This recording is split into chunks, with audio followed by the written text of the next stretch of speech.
Hello, and thank you for tuning in to the Fi Mastery Podcast, where our focus is on providing tools, resources, and insights that empower driven individuals to secure their own path to financial independence. My name is Peter Donisanu, and today we're going to talk about how a credit crunch could be a positive development for the markets. You know, for the past year, the Fed has been working hard to raise rates and talk the U.S. economy into a recession in its bid to halt stubbornly high inflation. These moves have injected a lot of uncertainty into financial markets and prompted false starts in risk asset rallies on hopes that the Fed's job would soon be over. Even so, the developments over the past few weeks in the banking sector has likely changed the inflation calculus, and in today's episode, we'll discuss how the recent bank run and interbank market freeze could usher in an economic slowdown that might actually help the Fed achieve its goals of finally taming inflation. So with that, let's dive into today's podcast.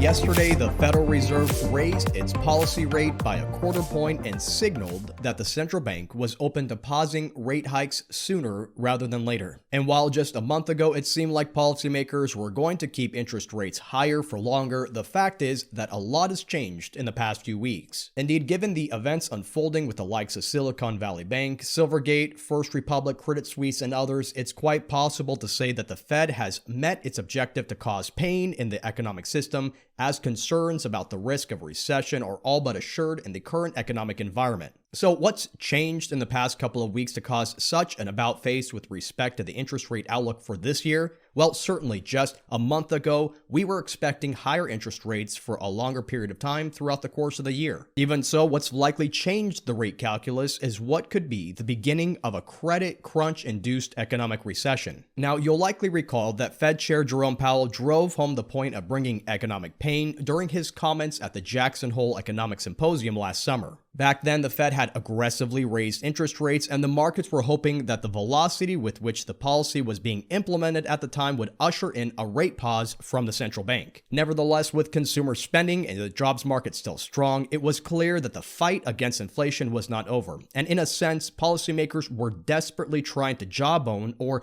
talk down the economy in a bid to get inflation under control. Even so, the Fed ended up raising rates another 9 times, leading to one of its quickest periods of rate hikes that we've seen in recent history. Now, with that said, the trouble with the Fed's policy was that no matter how much it communicated how high rates might need to go, demand in the economy remained solid. That's because household spending shifted from stimulus checks and tax credits in the years following the pandemic to charging up credit cards and borrowing against their homes to spend more, which caused inflation to remain largely unchecked. Indeed, government data showed that in 2022, total household debt rose a full $1 trillion as individuals charged up credit cards and used their homes as ATM machines in full force. What this suggested to many observers was that households were less sensitive to higher borrowing costs than some policymakers had predicted, and potentially pointing to a tough road ahead for the fight against inflation. And so with markets rallying into the start of 2023 on expectations that rates would fall, but inflationary pressures nevertheless remaining stubbornly high, central bank officials doubled down on their higher for longer narrative. That is, until, however, the events over the past few weeks finally gave policymakers the pain they were looking for that they could finally use to subdue stubbornly high inflation as the risk of a recession becomes even more palpable. Now, it's important to recall that for the past year, many economists have been saying that a recession has been in the making and could arrive sooner rather than later. Nevertheless, household spending has been generally solid and labor market conditions have been robust. And as we pointed out earlier, a key factor contributing to the resilience of the U.S. economy has been consumers' ability to borrow money to keep up with spending and inflation. But now, with fissures forming in the broader banking system, it's very well possible that an individual's ability to borrow and spend could come to a rapid end, as many banks today aren't willing to even lend to themselves. Indeed, the issues facing Silicon Valley Bank, Silvergate, First Republic, and others not only led to a run on these banks by their very own depositors, it's once again leading to a crisis of confidence among the banks themselves and setting the stage for a broader interbank lending freeze. And so why does the interbank lending system matter to the average individual? Well, interbank lending is when banks share money with each other for a short time. This approach helps financial institutions have enough money to do their daily jobs, like give people money when they ask for it. And when banks need to quickly tap into cash, they'll often share their own reserves with each other through the interbank market. This is like a big meeting where banks talk and decide who will lend money and who will borrow it. Sometimes banks use a special way to lend money called a repurchase agreement, and it's like borrowing money from a friend with a promise to pay it back later with a little extra on the side. Now, during times of heightened uncertainty, these borrowing agreements between banks seize up as healthier banks hoard liquidity to mitigate their own risk of depositor flight. And when this happens, central banks tend to step in to ensure that financial institutions have enough money so they can meet their daily demands, which makes them the lender of last resort. Now, you'll recall during the height of the global financial crisis in 2008 that the Fed stepped in as the lender of last resort as credit markets froze up following the collapse of Lehman Brothers. And today, following the failure of Silicon Valley Bank, the Fed stepped in with another set of measures to restore normal functioning to the financial system, including changes to how the Fed's discount window works and in the introduction of the Bank Term Funding Program. Now, with all this said, it's critical to note that while issues in the interbank lending channels likely won't spark a Great Depression type slowdown, a sharp decline in lending conditions has the potential to lead to a sudden economic deceleration that could actually put a damper on inflation overall. And by now, you're likely asking yourself, haven't we been talking about a recession for the past year? What's different this time? Well, as we mentioned earlier, for the past year, the Fed has been trying to talk the economy into recession. Indeed, policymakers have been vocal in their threats to aggressively raise interest rates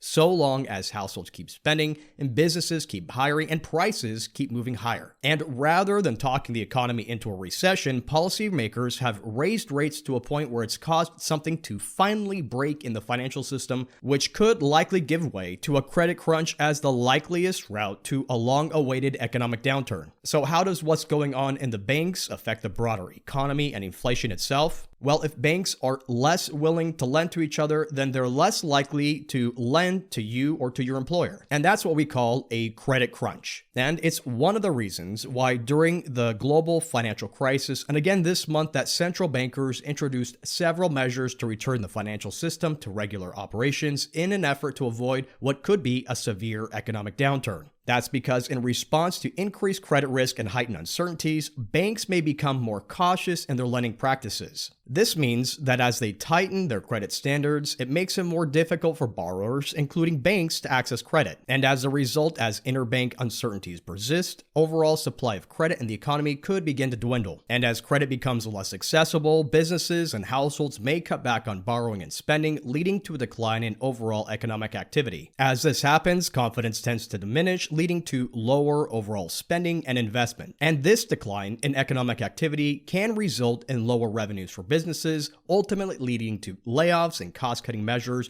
And when unemployment rises, households have less income to spend, further exacerbating the decline in the overall economic outlook. So how do all of these events play into the fight against inflation? Well, as demand falls, businesses may lower their prices as a way to attract customers and maintain sales volumes. This can contribute to overall deflation as the general price level of goods and services in the economy actually falls. Indeed, a recession can lead to lower inflation or outright deflation through a combination of factors, including lower aggregate demand, tighter credit conditions, and a decline in interbank lending. And when left unchecked, these factors interact in a feedback loop, reinforcing the downward pressures on prices and overall economic activity. So then, from a market's perspective, what does this potentially negative economic outlook mean for risk assets this year? Well, where the markets go from here likely all comes down to the Fed's rate policies. That's because if the Fed has finally caused the pain that it's long been seeking, then the recent events in the banking sector likely suggest the Fed has less of an incentive to continue pushing rates higher from here for longer. Indeed, the key risk now for policymakers is over-tightening policies, which could create a deflationary environment that could be worse than the inflationary one that they've been trying to fight for over the past year. That's why after this week's meeting, markets are pricing in rate cuts by July and speculating that the credit crunch likely already already underway will be enough to not only curtail inflation, but ultimately lead to an economic downturn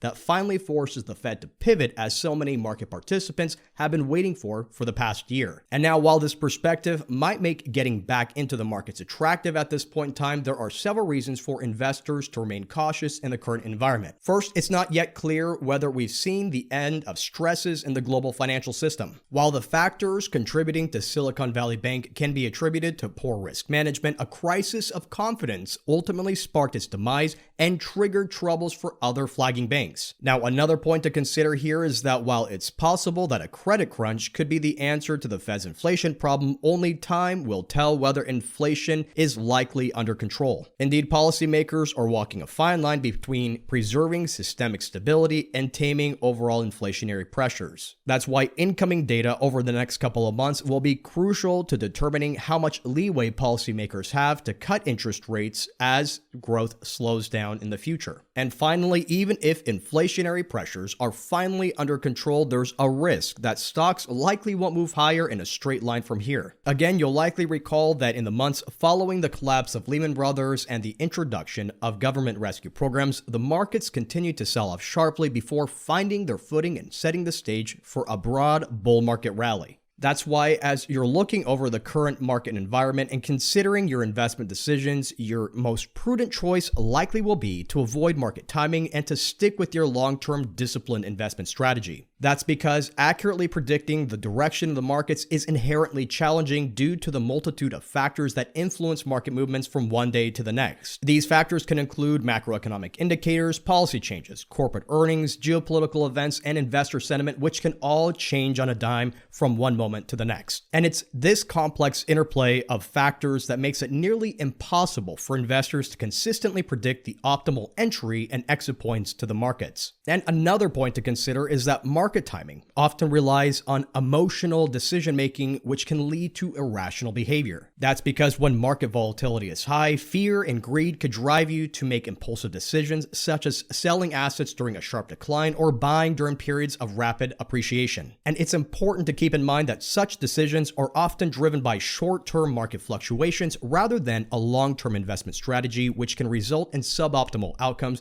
especially if the risks we mentioned earlier come to the foreground. Ultimately, it's essential to remember that some of the best days in the markets have occurred during periods of high volatility, and missing out on these opportunities can have a detrimental impact on long-term investment performance. That's why focusing on the most crucial aspects of investing, such as proper asset allocation, portfolio diversification, and long-term investment planning, can help you mitigate unnecessary financial risks and improve your chances of mastering your path to financial independence.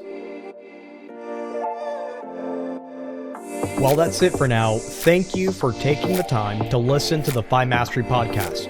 To learn more about our research, visit us at fimastery.com or email your questions to questions@franklinmadisonadvisors.com. Until next time, I'm Peter Donisanu, wishing you and yours abundant health and prosperity. FI Mastery Podcast is brought to you by Franklin Madison Advisors, Inc. Franklin Madison Advisors is a registered investment advisor firm with its registration and principal place of business in the Commonwealth of Pennsylvania. Registration of an investment advisor does not imply a certain level of skills or training. This commentary and forecasts are limited to the dissemination of general information pertaining to Franklin Madison Advisors' investment advisory services and general economic and market conditions, and are subject to change without notice. The information shared today is not intended to be personal, legal, investment, or tax advice, or a solicitation to buy or sell any security or engage in a particular investment strategy. For additional information about Franklin Madison Advisors, including fees and services, please contact Franklin Madison Advisors or refer to the Investment Advisor public disclosures.